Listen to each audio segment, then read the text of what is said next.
Əvvəla bugünkü tədbirimiz elə bir zəmanədə baş verir ki, İkinci Dünya Müharibəsindən sonraki olan o BMT sistemi artıq fəaliyyət göstərmir, açıq reallıq budur. Yeni bir sistem hələ yaranmayıb. Ona görə də bu məsələ Türk toplumunda, Türk coğrafiyasında, elm və təhsil sahəsində əməkdaşlığın necə qurulması məsələsi çox aktual məsələdir. Əvvəla, ümumiyyətlə, beynəlxalq əməkdaşlıqda gəlin qəbul edək ki, bu bir aksiomadır.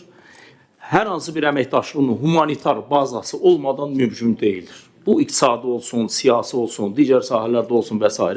Ona görə Türk Dövlətləri Birliyinin ümumiyyətlə sağlam, mükəmməl, dayanıqlı, davamlı, nəticə yönümlü əgər bir fəaliyyətini istəyirsə, bunun kökündə dayanan humanitar əməkdaşlıqdır və xüsusilə də elm təhsil sahəsində olanlar. Təbii ki, ideal vəziyyəti gözləməyimiz düzgün olmazdı. Hörmətli Şahin müəllim, çox böyük işlər görülür orada Türk Akademiyasının fəaliyyəti çərçivəsində və gəlin onda nəzərə alaq ki, bu fəaliyyətlərin tarixi çox uzaq keçmişə getmir. Sadəcə olaraq burada mən dəyərli həmkarlarım da bəzi məsələlərə toxundular, öz fikirlərini paylaşdılar. Hörmətli Sahib müəllim də qeyd elədi, nəyə görə daha çox mühəndisliyə meyl yoxdur, sosial sahələr. Bu tamamilə təbiidir. Bugün texniki elmlərin, süni intellektinin öyrənilməsi, coğrafiyası, ünvanları başqa yerdədir. Gəlin bunu açıq edək, özümüzü aldatmayaq. Və burada daha çox, bəli, daha çox sosial yönümlü bu sahələrin marağın olması bilavasitə o bağların yaradılması ilə bağlıdır, möhkəm tellərin qurulması ilə bağlıdır və s.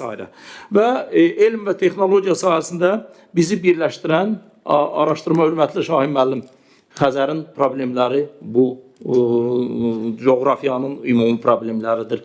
Orta dəhliz deyilən bugün dünyada yeni bir logistika, belə deyim, tranzit koridorunun qurulması bu coğrafiya ilə bağlıdır və s.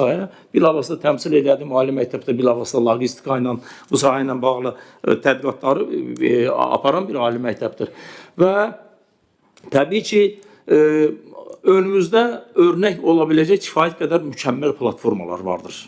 Avropa İttifaqının, Amerika Birləşmiş Ştatlarının, Qərbin çox kifayət qədər mükəmməl platformaları vardır. Bugün xüsusilə də onların gəlin açıq danışaq fəaliyyətinə biraz kompasımızı yenidən düzənləməyə qoyduğumuz vaxtda artıq bu təcrübənin, mövcud təcrübənin öyrənilməsi, təbii ki, burada səsləndirilən bəzi məqamlardan şəxsən mən özüm razılaşmıram.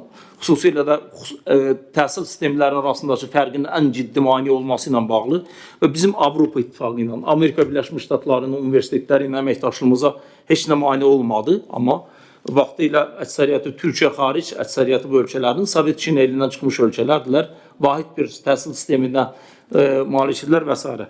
Hörmətli Şahin müəllim, bu alimlərin, həmkarlar da, Milli Məclisin üzvləri də, millət vəkillərimiz də toxundular. Kontaktlar, bircə müzakirələrin aparılması, konferanslar və s. Bunların kökündə yenə də maliyyə dayanır. Bu sahəyə universitetlərin, dövlət qurumlarının, dövlət büdcəsindən müxtəlif qurumların ayırdığı maliyyə dayanır ki, bunlar olmasa dediyimizi bu məkanlardan auditoriyalara, rektorların otaqlarına, konferans sallarına daşımağımız biraz çətin olacaqdır. Mən sizə uğurlar arzu edirəm, çox sağ olun.